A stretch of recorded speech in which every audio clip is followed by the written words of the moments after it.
আমরা টিউলিপ সিদ্দিকের আইনজীবীর চিঠি একটা আমাদের হাতে এসেছে, আমরা ডাউনলোড করেছি। চিঠিটা বেশ মানে সংবাদ মাধ্যমে বেশ ভালোভাবেই এসেছে, সেখানে বেশ মজার কথা আছে। এর মধ্যে খুব ইন্টারেস্টিং একটা কথা হচ্ছে যে দুদক কিংবা বাংলাদেশ এই ব্রিটেনের রাজনীতিতে হস্তক্ষেপ করছে কিংবা তাদের রাজনীতিকে আমার কিন্তু কঠিন মানে সহজ একটা প্রশ্ন যে টিউলিপ সিদ্দিকের কেসটা কি এমনই কোনো কেস যেটা ব্রিটেনের ভঙ্গুর রাজনীতিকে আরও ভঙ্গুর করে তুলবে? আমার মনে হয় এটার মধ্যে আমরা একটু অন্যভাবে দেখতে পারি। আমি নিজে ব্রিটেনে প্রায় 3 বছরের বেশি সময় লন্ডনে কাটিয়েছি।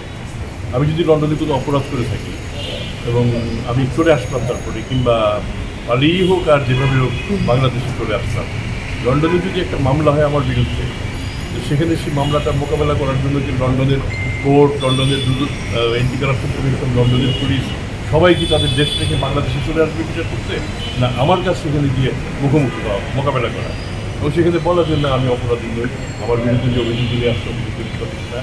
কিন্তু এখন যেটা মনে হচ্ছে এই চিঠিপত্র পেয়ে সম্ভবত চিঠিপত্রের মাধ্যমে আমরা মামলা মোকদ্দমা নিষ্পত্তি করি, এটা তো হওয়ার কথা নয়। কোর্টে যখন মামলা হয় আমাদের কাজ হচ্ছে সেই কোর্টে মোকাবেলা করে যে অভিযোগ থাকে সেই অভিযোগগুলি আমরা এখনই বলবো না যে প্রমাণিত, অভিযোগগুলি কোর্টে সেটা প্রমাণিত হবে। তো সেক্ষেত্রে অভিযুক্ত যিনি তার দায়িত্ব হচ্ছে এসে হাজির হয়ে সেটা মোকাবেলা করা।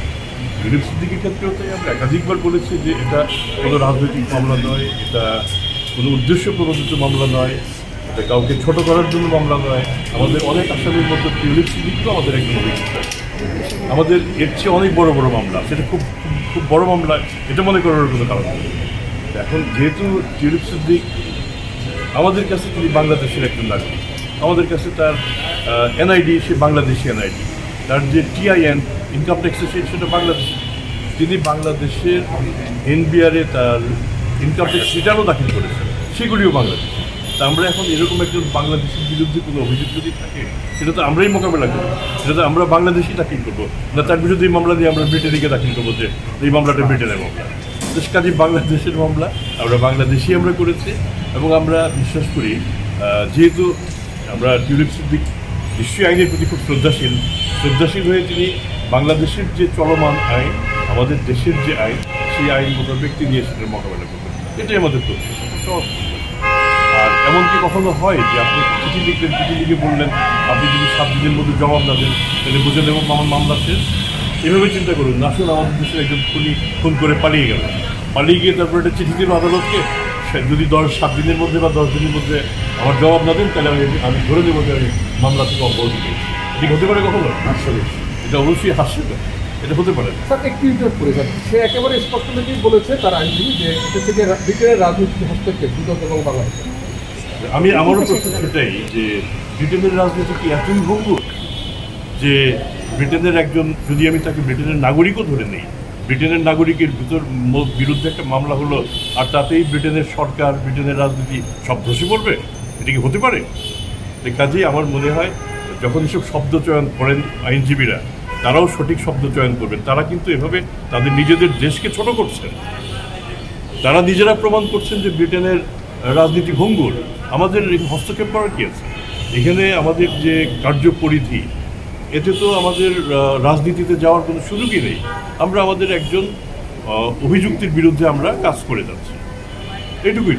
স্যার এখন তো উনি জানলেন যে ওনার বিরুদ্ধে মামলা চলছে বা তিনি উনি একটা গণমাধ্যমে এই বিষয়ে কথা বলছেন এবং সেখানে বলছে যে দুদকের কাছে আসলে কোনো তথ্য প্রমাণ কোনো কিছুই নেই, রাজনৈতিকভাবে হেনস্থা করার জন্য আসলে তাকে আমরা প্রথম প্রশ্নটাকে আসি যা তিনি এখন জানেন, তিনি গোড়া থেকেই জানেন, গোড়া থেকে জানেন বলেই কিন্তু একটা পর্যায়ে তাকে তার মন্ত্রিত্ব থেকে চলে যেতে হয়েছে।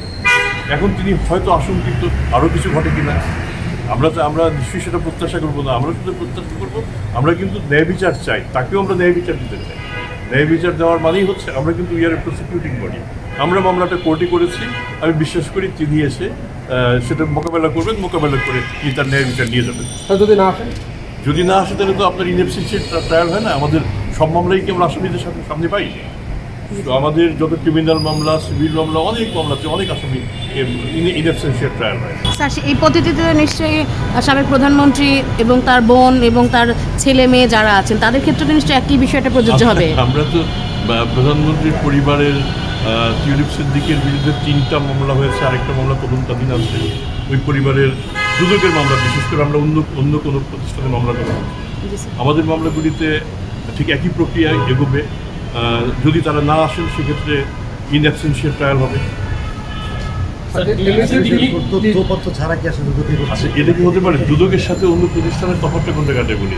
দুদকে কখনো রাজনৈতিক মামলা হওয়ার কোনো সুযোগ নেই। আমরা বিভিন্ন সময় শুনে থাকি দুদক কাজ করে মূলত পেপার বেসড কাজ। আমার হাতে যদি ডকুমেন্ট থাকে, কাগজপত্র থাকে, এবং সেই কাগজপত্র যদি গড়মিল পাই তখনই মামলা হয়, তার আগে তো মামলা হওয়ার কোনো সুযোগ নাই। এটা অ্যাবসোলুটলি ডকুমেন্ট বেসড মামলা। কাজে এটা শুধু টিউলিপ সিদ্দিক না, অন্য যাদের বিরুদ্ধে মামলা আছে প্রত্যেকের ক্ষেত্রে একই ঘটনা ঘটেছে। এখন আরেকটা আমার প্রশ্ন হচ্ছে সেটা হচ্ছে, যখন টিউলিপ সিদ্দিক তো উনি জেনেছেন যে দুদক তার বিরুদ্ধে মামলা করেছে, উনি একজন আদালতের কি বলে আসামি, কি বলে মানে ওয়ারেন্টভুক্ত আছেন। এখন সেক্ষেত্রে টিউলিপ সিদ্দিককে আনার জন্য যেহেতু আপনাদের ওয়ারেন্ট আদালত দিয়েছে, আপনাদের আইনি প্রক্রিয়া কি থাকবে শুরু করেছেন? প্রথমত আপনি যখন একজন আদালতের সমনপ্রাপ্ত কিংবা ওয়ারেন্টপ্রাপ্ত একজন আসামি যখন হাজির না হবেন তখন তার স্ট্যাটাসটা কি? তখন তার স্ট্যাটাসটা হচ্ছে অ্যাবসকন্ডার, পলাতক। তো পলাতককে ধরার জন্য কতগুলি স্ট্যান্ডার্ড পদ্ধতি আছে। আমরা ইন্টারপোলের সহায়তা নেই। ইন্টারপোল নিজেরা অ্যারেস্ট করে না, ইন্টারপোল তাদের পুলিশের সাথে যোগাযোগ করে তারপরে একটা আন্ডারস্ট্যান্ডিংয়ের মাধ্যমে শেষ পর্যন্ত কোনো ক্ষেত্রে আনা হয়, কোনো ক্ষেত্রে আনা হয়ও না। আমরা অপেক্ষা করবো। আমরা প্রত্যাশা করবো যে শুধু টিউলিপ সিদ্দিক এবং তার স্বজন যারা আছেন তাদের যে মামলা আমাদের এখানে অন্তত আছে সেগুলি তারা নিজেরা এসে মোকাবেলা করবে। খুব সহজ ব্যাপার। ইন্টারপোলের দিকে যাবেন স্যার? কেন আমাদের যেতেই হবে। আমরা অলরেডি কারো ক্ষেত্রে আমরা গিয়েছিও। মাছের ঘেরে ট্যাক্স ফাঁকির মামলাটা মাছের ঘেরে ট্যাক্স, আচ্ছা, মাছের ঘেরে আমরা আসলে কিন্তু মাছের ঘেরের ট্যাক্স ফাঁকি এরকম না। পত্রিকায় যে সংবাদটা এসেছে যে তিনি মাছের ঘের করে সেখান থেকে বা মাছের ব্যবসা করে তিনি কিছু টাকা উপার্জন করেছেন। কিছু টাকা উপার্জন করলে তাহলে বোঝা যাচ্ছে তিনি তার এই মাছের উপার্জনটা কোথেকে হয়? তাহলে নিশ্চয়ই আপনার মাছ চাষ করার মতো একটা কিছু লাগে। সেটা আমাদের এখন আমরা কাজ শুরু করিনি, শুরু করবো যখন তখন দেখা যাচ্ছে। আচ্ছা, আমি আরও বলি, এই জিনিসগুলি দেখার সবচেয়ে সহজ উপায় সেটা হচ্ছে যে ট্যাক্স রিটার্ন যেগুলি, ট্যাক্স রিটার্নগুলি আপনারা পরীক্ষা করলে আপনারা অনেক কিছু পেয়ে যাবেন।